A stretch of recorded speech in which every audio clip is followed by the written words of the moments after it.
एक बुजुर्ग महिला अपने बैंक का पासबुक अपडेट करवाने के लिए बैंक जाती है। वहां पर उनको पता चला कि उनके बैंक अकाउंट में एक भी पैसा नहीं है।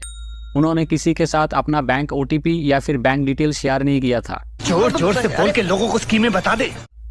Shocking right? ऐसे ही हजारों न्यूज देश के अलग अलग कोने से आ रही है। लोगों के बैंक अकाउंट में से पैसे गायब हो रहे हैं और उनको पता भी नहीं चल रहा है। अगर आप लोग बैंक में उसके बारे में कंप्लेन करोगे तो कोई फायदा भी नहीं हो रहा है। बोलना भी क्या करिए बोल।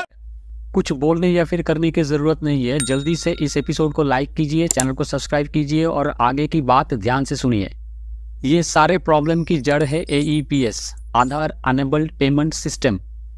गवर्नमेंट ऑफ इंडिया और NPCI, national payment corporation of India ने AEPS को चालू किया था ताकि गांव और छोटे टाउन्स के लोगों को बैंकिंग की सुविधा दी जा सके। इस AEPS के जरिए आप ये सारे काम कर सकते हो। इसमें कैश डिपॉजिट और कैश विड्रॉल भी शामिल है। AEPS को इस्तेमाल करने के लिए आपको बैंक जाना ज़रूरी नहीं है। नज़दीकी किसी भी पेमेंट विंडो पर जाइए, वहां पर अपने बैंक का नाम बताइए, आधार कार्ड का नंबर बताइए और फिंगरप्रिंट वहां पर देना होता है और आप AEPS का कोई भी काम कर सकते हो। इसमें गौर कीजिएगा, आपको बैंक डिटेल नहीं देने हैं, सिर्फ आपका अकाउंट कौन से बैंक में है वही बताना है। ये इतना सिंपल प्रोसेस से बहुत सारे लोगों को इसका फायदा भी मिल रहा है। अच्छा, हमको सिखा रिया है? नहीं पीके साहब, मैं सिर्फ लोगों को आगाह कर रहा हूं और आगे की बात सुन के आपका भी सिट्टी पिट्टी गुल हो जाएगा। AEPS में ट्रांजैक्शन करने के लिए आपके बैंक का नाम पता करना ज़रूरी है और ये इतना भी मुश्किल काम नहीं है। कोई भी आपके बैंक का नाम पता कर सकता है। और आधार नंबर याद करो, आपने कहाँ पर आधार नंबर नहीं दिया है। आपके पास वाला जो जेरॉक्स ऑफिस है वहां से लेकर के म्यूनसिपैलिटी या फिर नए सिम लेते समय या फिर कोई भी काम हो, हर काम में आप लोग अपने ID को शो करने के लिए एक आधार कार्ड का कॉपी वहां पर दे देते हो। मतलब आपके आधार नंबर पता करना इतना भी मुश्किल काम नहीं है। और रही बात फिंगरप्रिंट की, आजकल वो भी सुरक्षित नहीं है। यूपी के आजमगढ़ में एक CSPC customer service point centre के एक एजेंट ने उसके आसपास के 165 लोगों के फिंगरप्रिंट चोरी कर लिए थे और उसका क्लोन बना करके अलग अलग अकाउंट में से लगभग 14 लाख रुपए उसने उड़ा लिए।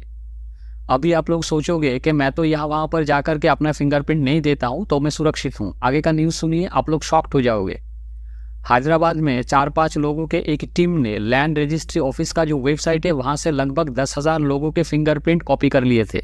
फिर उसमें से 2,500 लोगों के फिंगरप्रिंट का एक क्लोन भी तैयार कर लिया और उसी क्लोन का यूज करके उन्होंने बहुत सारे लोगों के अकाउंट में से पैसे भी गायब कर दिए। ये प्रॉब्लम कितना बड़ा हो चुका है आप इस बात से अंदाजा लगा सकते हो कि गवर्नमेंट ऑफ इंडिया के MHA मतलब मिनिस्ट्री ऑफ होम अफेयर्स ने हर स्टेट के जो स्टेट गवर्नमेंट है उन लोगों को नोटिस जारी करके बताया है कि फिंगरप्रिंट की चोरी करके AEPS के जरिए लोगों के बैंक अकाउंट में से पैसे गायब किए जा रहे हैं।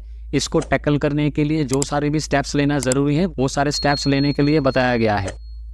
अभी इस प्रॉब्लम का हल क्या है? टेंशन नहीं लेने का, अपुन है ना।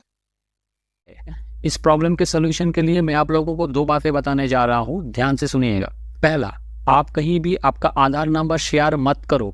अगर आधार कार्ड को कहीं पर यूज करना ही है तो मास्क आधार यूज कीजिए। मास्क आधार क्या है, कैसे उसको डाउनलोड करते हैं और कहां पर इसका यूज होता है, वो सारी चीजें मैंने इसी चैनल पे एक एपिसोड में डाल के रखा हुआ है। आई बटन में जाकर के वो वाला वीडियो देखिए या फिर डिस्क्रिप्शन में भी मैं इसका लिंक दे दूंगा। आप लोग वो वाला एपिसोड जरूर देखिएगा, बहुत ही इंपॉर्टेंट है और बहुत कुछ आप लोग वहां से सीख भी सकते हो।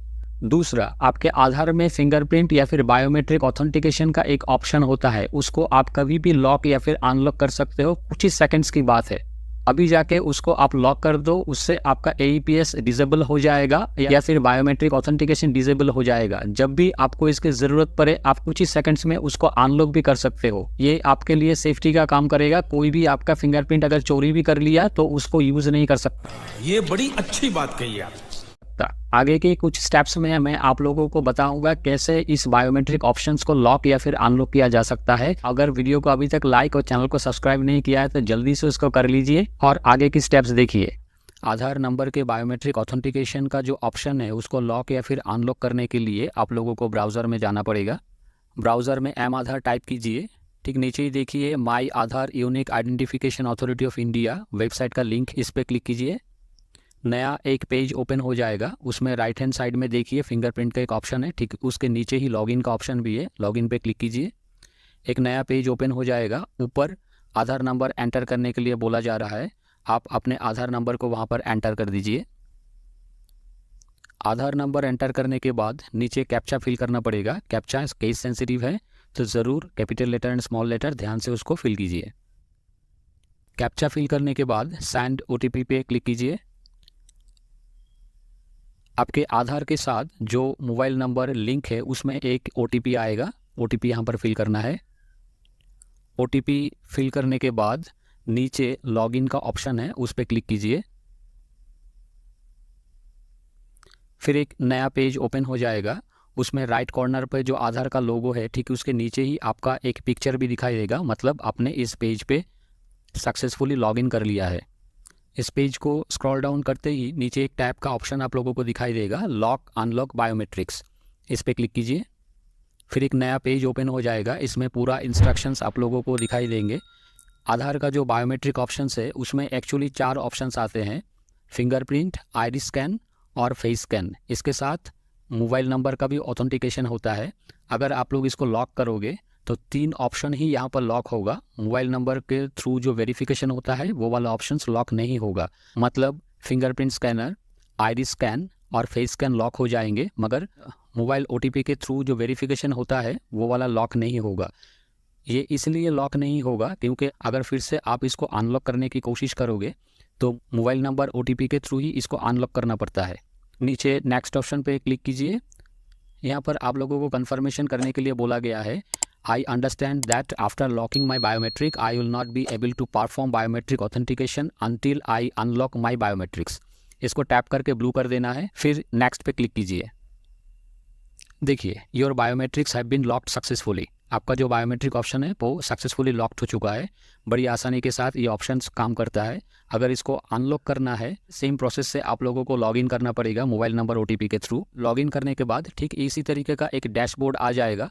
इस पे देखिए लॉक अनलॉक बायोमेट्रिक्स का जो टैब है उसमें एक लॉक का ऑप्शन आ रहा है, मतलब आपका जो बायोमेट्रिक वेरिफिकेशन का ऑप्शन है वो अभी लॉक है। इस पर टैप करने के बाद सेम प्रोसेस से ही आपका आधार बायोमेट्रिक वेरिफिकेशन का जो ऑप्शन है उसको आप अनलॉक कर सकते हो। अगर मेरा ये प्रेजेंटेशन आप लोगों को अच्छा लगा तो ज़रूर इसको लाइक कीजिए और चैनल को सब्सक्राइब कीजिए, क्योंकि आगे इसी तरीके के बहुत सारे इन्फॉर्मेटिव एपिसोड्स आने वाले हैं। हमेशा खुश रहिए और सुरक्षित रहिए। मिलते हैं अगले एपिसोड में।